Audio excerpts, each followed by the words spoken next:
Bom, a gente vai agora acompanhar o início da sessão da CPI, que investiga as ações do MST aqui no país. Lembrando que nessa edição do Jornal da Manhã a gente já conversou com o deputado Zucco, que preside a comissão, falando sobre a apresentação desses dois relatórios, e agora falando o relator Ricardo Salles, que é quem vai apresentar e fazer a leitura do relatório como é de praxe. Acompanhe.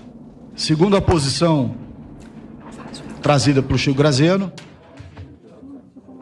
a análise da reforma agrária teria de responder a uma avaliação de custo-benefício, devendo 3 questões-chave serem respondidas. Se a reforma agrária favoreceu a produção no campo, se a reforma agrária trouxe melhoria de qualidade de vida aos beneficiários, se promoveu a emancipação dos pobres no campo.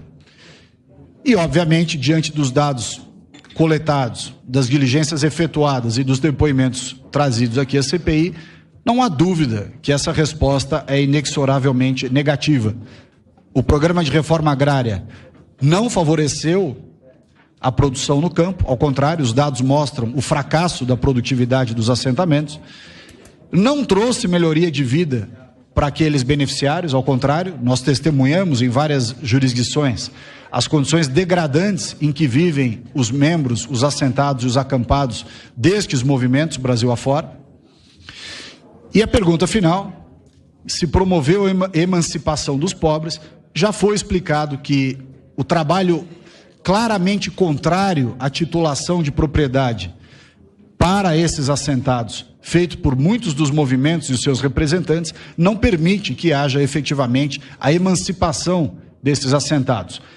Os locais do Brasil onde houve emancipação dos assentados claramente progrediram em relação àqueles que não têm titulação. E esses grupos insistem em trabalhar contra a titulação de terras no Brasil. No dia 14 de junho recebemos o professor José Geraldo de Souza, que durante a sua apresentação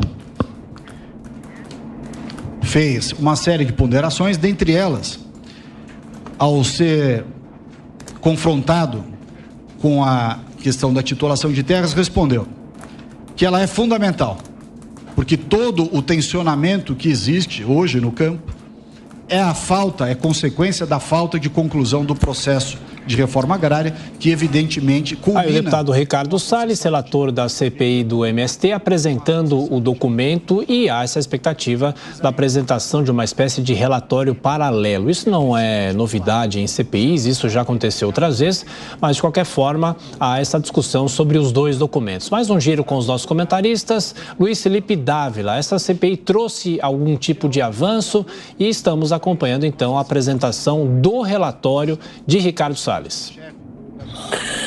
Bom, nós acabamos de escutar o deputado Ricardo Salles falar justamente a minha pergunta ao deputado Zucco, alguns minutos atrás aqui na Jovem Pan, que é a questão da titularização de terra. Nós precisamos dar essa titularização para os assentados. E isso não vem acontecendo, porque justamente a pressão do MST é para ocupar os cargos no INCRA para não avançar com o processo de titulação. Esse é o nó da questão agrária no Brasil. Nós temos mais de 90 milhões de hectares que foram concedidos à reforma agrária desde o início desse movimento no Brasil. Hoje nós temos terra e não temos trabalhadores para ocupar essas terras, justamente por causa dessa questão fundamental da titulação. Então, se nós não resolvermos essa questão, vamos continuar a ter tensão no campo. E a segunda coisa é a questão do respeito à propriedade privada, que é algo que está garantido na Constituição, no Estado de Direito, e que não pode ter nenhuma forma de arbitrariedade para permitir que propriedades privadas sejam invadidas.